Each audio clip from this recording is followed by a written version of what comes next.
আমি আসছি এই জায়গায় আমার টাকা কম খরচ লাগে, কারণ আমি তো যাইতে পারবো না পপুলারে। ঢাকা মেডিকেল সরকারি হাসপাতাল, ওখানে আইসিইউ সিরিয়াল দিলে 1 মাস সময় লাগবে। আমরা আইসিইউ পাই নাই, আমার বোন ডিসেম্বর মাসে মারা গেছে আইসিইউ না পাওয়ার কারণে, আর আইসিইউ পাই আমরা 8 দিন হসপিটালে রোগী মারা যায়, এটা নতুন কিছু না, দুর্ঘটনা ঘটতেই পারে। হামের জন্য এতগুলো বাচ্চা মারা যাইতেছে, ওখানে কোনো তদন্ত নাই কেন? ভ্যাকসিন দেওয়ার কোনো তদন্ত নাই। হ্যাঁ, বাস অ্যাক্সিডেন্ট হচ্ছে, বিমানবন্দর অ্যাক্সিডেন্ট হয়েছে, স্কুলে ক্ষতি অ্যাক্সিডেন্ট, সেটাকে অ্যাক্সিডেন্ট আপনারা মেনে নিতে পারেন না কেন? কি করছে সরকার?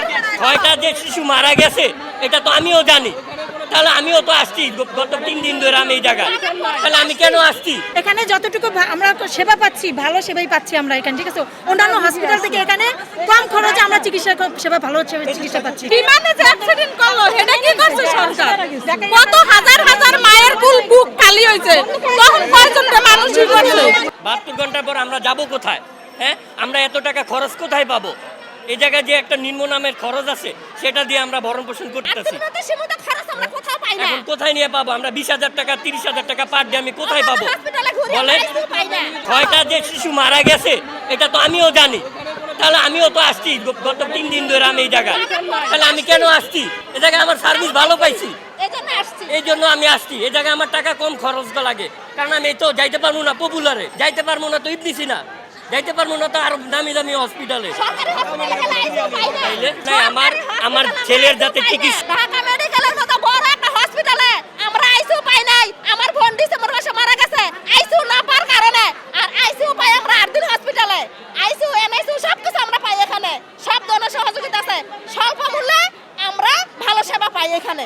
এটা তো গরিবের হাসপাতাল, এই জন্য লাইসেন্স বাতিল করা হয়েছে। যদি বড় লোকের হাসপাতাল হইতো তাহলে লাইসেন্স বাতিল হতো না। সরকারের কাছে যদি গরিবের কোনো মূল্য থাকে সরকারকে বলে দিবেন, আমাদের অনুরোধ এই হসপিটালে লাইসেন্স বাতিল করা যাবে না, হসপিটাল চলবে। সাধারণ মানুষ এখানে ট্রিটমেন্ট করতে আসে না, বড় লোক ট্রিটমেন্ট করতে আসে না। আমাদের প্রতি দয়া করে এই হসপিটালে লাইসেন্স বাতিল করা যাবে না। দুর্ঘটনা ঘটতেই পারে, 8 দিন কর্তৃপক্ষ এই জন্য ক্ষতিপূরণ দিয়ে দিছে, সীমাহীন ক্ষতি, যেটা অপূরন্ত ক্ষতিপূরণ, যেটা কোনো সরকার আজ পর্যন্ত এমন ক্ষতিপূরণ দেয় নাই।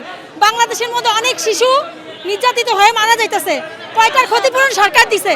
ঢাকা মেডিকেল সরকারি হাসপাতাল, ওখানে আইসিইউ সিরিয়াল দিলে 1 মাস সময় লাগবে, এখানে আমার 1 মিনিটও সময় লাগছে না। কোন হাসপাতালে আমি আইসিইউ পাবো বলেন?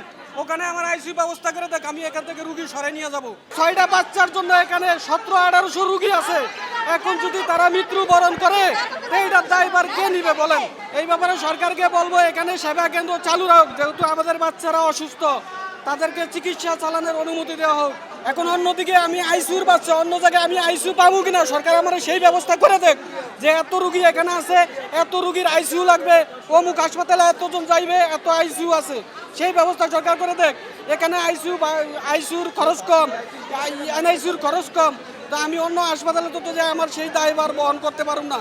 আমরা হচ্ছে মধ্যবিত্ত পরিবারের, আমি সেই ব্রাহ্মণবাড়িয়া থেকে আসি, আজকে অনেক বছর যাবত আমার বাচ্চা চিকিৎসা করে এখানে। আমি এই যে স্বল্প মূল্যে যে চিকিৎসা, অবশ্যই চিকিৎসা পাই দেখে আমি ব্রাহ্মণবাড়িয়া থেকে এখানে আসি, অন্য কোনো হসপিটালে আমাকে এই স্বল্প মূল্যে চিকিৎসা দিবে না। গতবার আমি আমার বাচ্চাদের নিয়ে 15 দিন থেকে গেছি, আমার 2 বাচ্চার 1 বাচ্চার অক্সিজেন বিল নেয় নাই, কর্তৃপক্ষ হসপিটালে